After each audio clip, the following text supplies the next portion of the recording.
নিয়ে যাচ্ছি, কোটি কোটি টাকা ব্যাংক ব্যালেন্স রেখে যাচ্ছি, তার বাড়ি করলাম, তার চলাফেরার জন্য ব্যবসা বাণিজ্য জায়গা রাখলাম, এটাই কি আপনার সন্তানকে, আপনার এই সম্পদটাই কি আপনার প্রকৃত সম্পদ?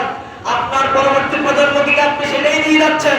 না না, আপনার পরবর্তী প্রজন্মকে দেওয়ার মতো আপনার এটা মূল্যবান সম্পদ নয়।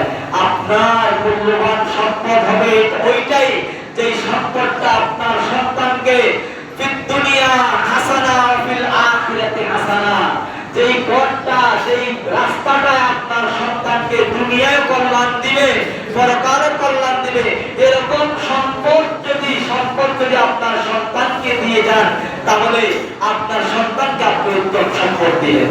এখন আমি কষ্ট করি, আমি যদি আপনাদের কাছ থেকে জানতে চাই, কেউ বেয়াদবি নেবেন না, যে আপনি যে তারাবির নামাজে পড়তে আসলেন, আপনার ঘরে আপনার সন্তান যে রোজা রাখে না, নামাজ পড়ে না, আপনার পরিবারে যেই লোকটা এরকম অন্যায় অপরাধগুলো করে, আপনি কি তাকে কোনোদিন জিজ্ঞাসা করছেন? আপনার কি দায়িত্বের মধ্যে পড়ে যে আপনার ছেলে যে রোজা থাকে না, আপনার সন্তান যে নামাজ পড়ে না, তাকে কখনো শাসন করেছেন? আমি গত শুক্রবার কথাগুলো বলেছিলাম, আপনি নিজে নামাজ পড়েন, এই নামাজ আপনার কোনো কাজে আসবে না। আল্লাহ পাক বলেছেন, তুমি জাহান্নাম থেকে নিজে বাঁচো এবং তোমার আহালকে বাঁচো, শুধু নিজকে বাঁচানোর জন্য বলে নাই। আল্লাহ পাক বলেছেন, তোমার পরিবারকে বাঁচাও। আপনি আপনার পরিবারকে কি দিয়ে যাচ্ছেন? আপনি মসজিদে আসছেন, আপনার ছেলে তো এখনো বাড়িতে, এখনো তো মসজিদে আসে নাই, আপনি মসজিদ থেকে গিয়েও দেখবেন যে সে এখনো বাড়ির মধ্যে, ঘরের মধ্যে বসে আছে। এরকম মানুষ, এরকম মুসলমান আমাদের সমাজে আছে কি নাই? তাহলে প্রস্তাব নেওয়ার প্রয়োজন আছে কি নাই? এই জন্য আমি বলবো যে আমরা আমাদের প্রজন্মকে আমরা কি দিয়ে যাচ্ছি? এই যে মাহে রমজান চলে যাচ্ছে, আজকে 13টা দিন চলে যাচ্ছে, আমরা কি ইবাদত করলাম? কোরআন শরীফ পড়তে পারলেন? কোরআন কতটুকু পড়লেন? আরে কোরআন শরীফ পড়তে পারেন না, আমি তো বলছিলাম সূরা ফাতিহা পড়েন, সূরা ইয়াসিন পড়েন, তারপরে সূরা ইখলাস পড়েন, তারপরে আয়াতগুলো পড়েন, ছোট ছোট আয়াত, লা ইলাহা ইল্লা আনতা সুবহানাকা ইন্নী কুনতু মিনাজ জালিমিন। তারপরে বলছিলাম সুবহানাল্লাহ ওয়ালহামদুলিল্লাহ লা ইলাহা ইল্লাল্লাহু আল্লাহু আকবার। এটা রমজান মাস, রমজান মাস চলে যাচ্ছে, এটা ইবাদতের বসন্তকাল হলো রমজান মাস, ইবাদতের বসন্তকাল রমজান মাস। আপনি কতটুকু আপনার হক আদায় করলেন? আপনার সন্তানকে, আপনার মা বাবা চলে গেছে, মা বাবার জন্য আপনি একদিনকে কবরের পাড়ে গিয়েছেন, একটা দিনের জন্য মা বাবার কবর জিয়ারত করছেন। আপনার মা বাবা আপনাকে জন্ম দিলেন, আর তারা অন্যায় করে অপরাধ করেছেন, তাদের কপালটা পোড়া কপাল।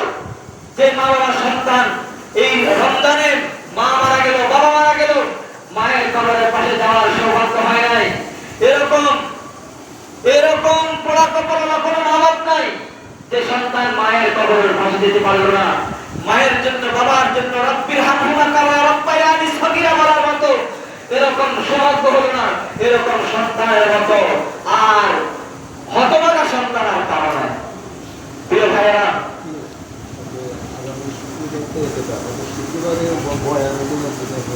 এই জন্য আমি বলছি, কি দিয়ে যাচ্ছেন? স্যার কথাটা বলতেছেন যে এখন আমি আপনাদের কাছ থেকে একটা হাজিরা নিব, আমি একজন শিক্ষক হিসেবে আমি হাজিরা নিব। আমি আপনাদের কাছে কষ্ট রাখতে চাই যে এখানে যারা আছেন তারা বয়স 50 বছর, 60 বছর, 80 বছর, 90 বছর, এই 80-90 বছরের মধ্যে একটা আমল আপনারা কে করছেন? যে এই রমজানের ইতিকাফ, মাহে রমজানের শেষ দশকে যারা যারা ইতিকাফ করছেন তারা একটু হাত, একটু বেয়াদবি মাফ করে তারা একটু হাত পা উঠান। যারা যারা ইতিকাফ করছেন, যারা ইতিকাফ করছেন তারা একটু হাত পা উঠান। 1 জন, 2 জন, 3 জন, 4 জন, 5 জন, 6 জন, 7 জন, 8 জন, 9 জন, 10 জন, হাত নামান। এখন দেখেন হাদিসটা শুনেন যে আল্লাহ রাসূল সাল্লাল্লাহু আলাইহি ওয়াসাল্লাম মানে ইতিকাফা, আল্লাহ রাসূল সাল্লাল্লাহু আলাইহি ওয়াসাল্লাম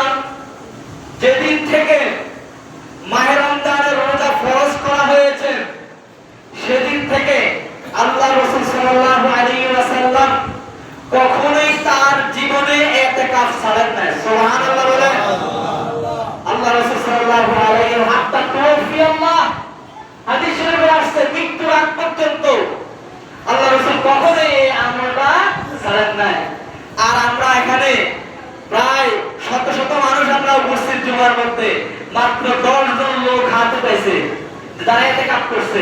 আর বাকি আমরা কি করছি না, আমরা ইতিকাফ করে এর ভিতরে আমিও আছি, আমার জীবনে আমি ইতিকাফ করছি, আমার ছাত্রদের আমি ইতিকাফ করছি। এজন্য আল্লাহ রাসূলের উম্মত আমরা, রাসূলের আশিক দাবি করি আমরা, রাসূলের জন্য আমরা জীবন দিতে বলি, আমরা প্রস্তুত আছি।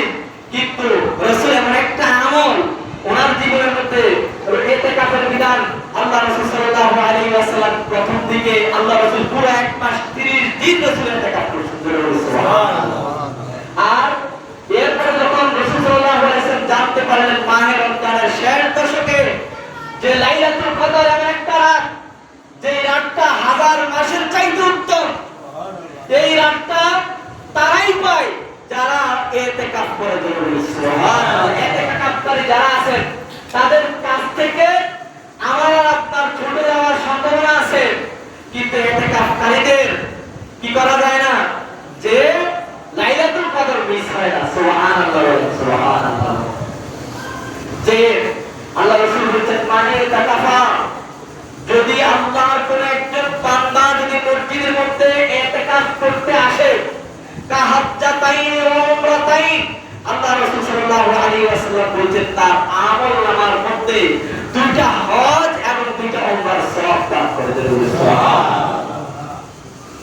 আল্লাহ রাসূল সাল্লাল্লাহু আলাইহি ওয়াসাল্লামের হাদিস, বুখারী শরীফে হাদিসটা আছে, বুখারী শরীফের 1898 নম্বর হাদিস এবং মুসলিম শরীফের 2651 নম্বর হাদিস।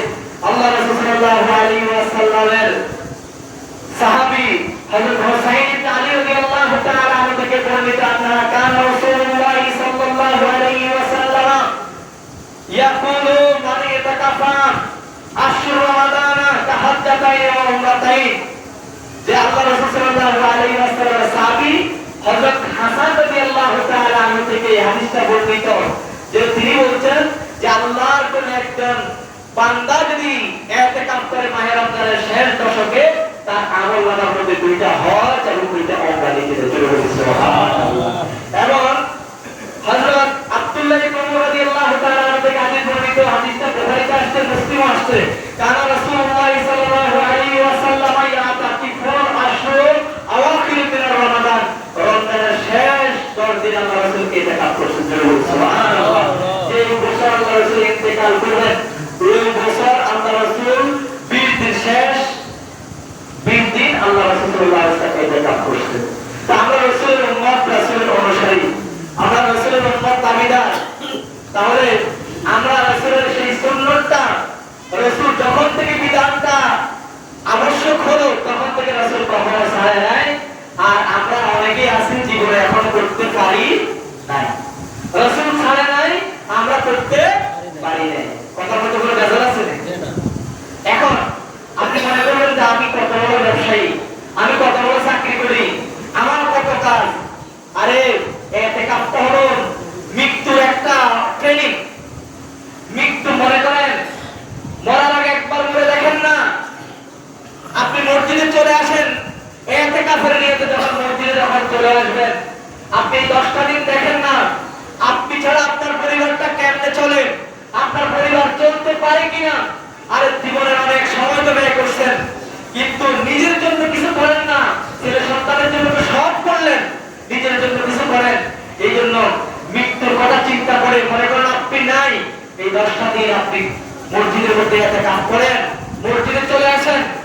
আমি আল্লাহ রাসূলের হাদিসের আলোকে বলতেছি, আল্লাহ রাব্বুল আলামিনের নির্দেশনা মোতাবেক বলতেছি যে আমরা লাইলাতুল কদর খায়রুম মিন আলফি শাহর, হাজার মাসের চাইতে শ্রেষ্ঠ একটা রাত হলো লাইলাতুল কদর। এটা আল্লাহ রাব্বুল আলামিন মাহে রমজানের শেষ দশকে রাখছেন।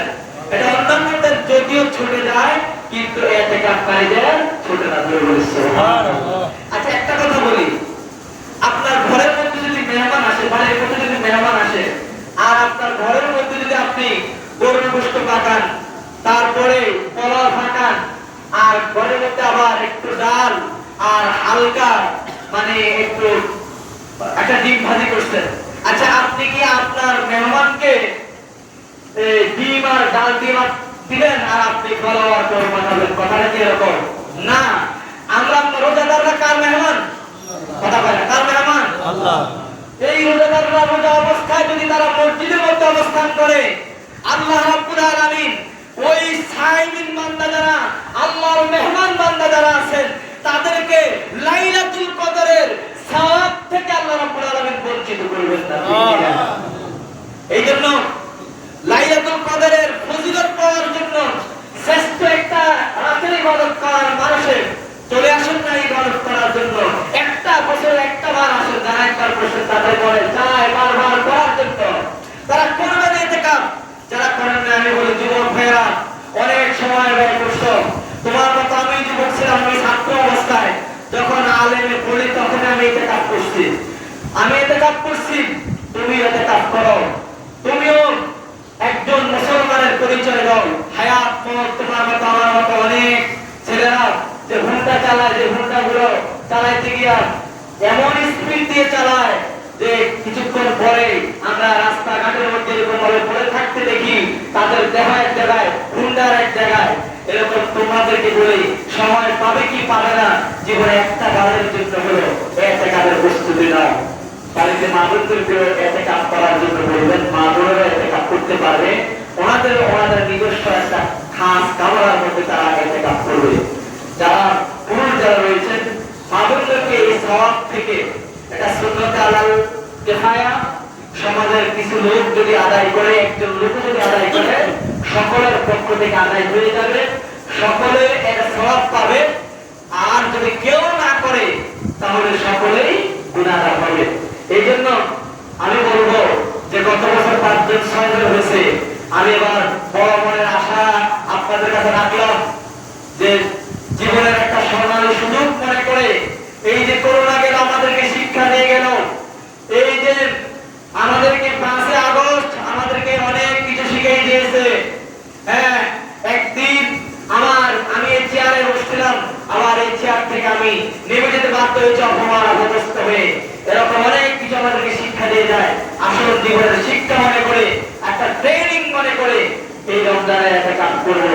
আমি এতে কাজ করার যদি আপনি যদি নিয়ত করেন, আপনি মনে করবেন না যে আপনি এবারের মধ্যে থাকেন, এই কি 13টা দিন চলে গেছে।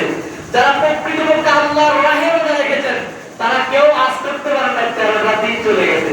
মনে হইতেছে গতকালকেই প্রথম শুরু করলাম রমজান, আর এদিকে কয়দিন চলে গেছে? 13 দিন চলে গেছে। আর যারা ওই যাদের কপাল খারাপ, এই পুরো কপালটা করতেছে, আর রমজান মাস মনে হচ্ছে 1 বছর ধরে মাসটা চলতেছে, তারা বলছে তাদের সময় যায় না। আরো যারা বলতেছে ওদের সময় মানে ওদের সময় চলে যাচ্ছে। এই জন্য আমি বলবো যে আপনি নিয়ত করেন, আল্লাহ পাক আপনার ব্যবস্থা করে দেবে। পরিবারের মধ্যে কোনো সমস্যা থাকলে আল্লাহ পাক এই 1 সপ্তাহ আগে আপনি নিয়ত করেন, ইনশাআল্লাহ আপনার সেই ব্যবস্থা। আপনি অসুস্থ আছেন, নিয়ত করেন যে আমি একটা কাজ করবো, দেখবেন এই একটা কাজ করে যদি আপনি নিয়ত করে যদি মসজিদে আসতে পারেন, আপনার ব্যবস্থা আল্লাহ পাক করবেন।